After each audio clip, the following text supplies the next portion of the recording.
이번 주는 사도행전 27장부터 로마서 16장까지 읽어주시면 됩니다. 바울이 로마로 가는 여정이 이어집니다.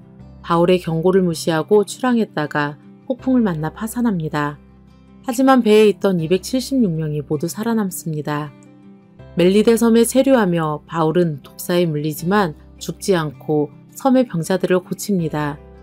바울은 마침내 로마에 도착하여 2년 동안 가택연금 속에서 복음을 전하면서 사도행전은 마칩니다.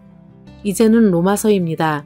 로마서는 바울이 고린도에서 로마 교회에 보낸 편지로 바울이 전하는 십자가의 복음을 기록하고 있습니다. 바울은 로마 교회 성도들에게 자신은 사도로 부름받은 예수 그리스도의 종이라고 소개합니다. 모든 이방인은 죄인이라 말합니다. 그리고 유대인 또한 죄인입니다. 율법을 듣는 것으로 의로워지는 것이 아니라 그것을 행해야 의로워집니다. 따라서 온 세상은 하나님 앞에서 유죄이며 행위로 그 누구도 하나님 앞에 의롭게 될 수 없기에 율법 밖에 있는 하나님의 의가 필요합니다. 하나님이 인간에게 제시하신 화목제물이신 예수 그리스도를 믿을 때 의롭게 됩니다. 믿음으로 의롭게 된 아브라함과 다윗의 예를 들면서 행위가 없어도 하나님이 의를 인정하시는 사람은 복되며 이것이 하나님의 은혜라고 말합니다. 우리가 죄인 되었을 때 그리스도께서 우리를 위해 죽으심으로 우리가 하나님과 화평을 누릴 수 있게 되었습니다.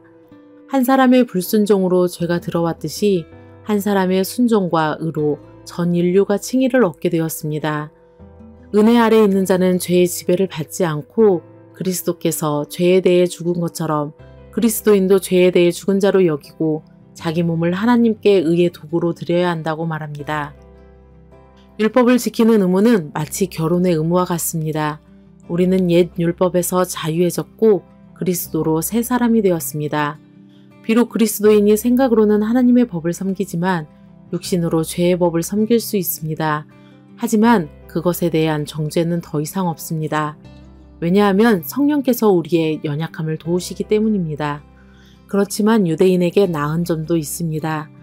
이스라엘은 하나님의 의에 복종하지 않고 자기의 의를 세우려 했습니다. 그래서 기회가 이방인에게 넘어갔습니다. 이방인 구원은 이미 구약에서 예언되었습니다. 하나님이 자기 백성을 버린 것이 아닙니다. 이방인은 접붙임 받았으며 이스라엘이 회복되고 그들의 죄가 제거될 것입니다. 자신과의 관계를 위해 신약의 성도들이 가져야 할 섬김의 모범을 제시합니다. 세상 속의 관계를 위해 그리스도인이 권력에 대해 취해야 할 태도를 말합니다. 사랑은 율법을 완성시킵니다.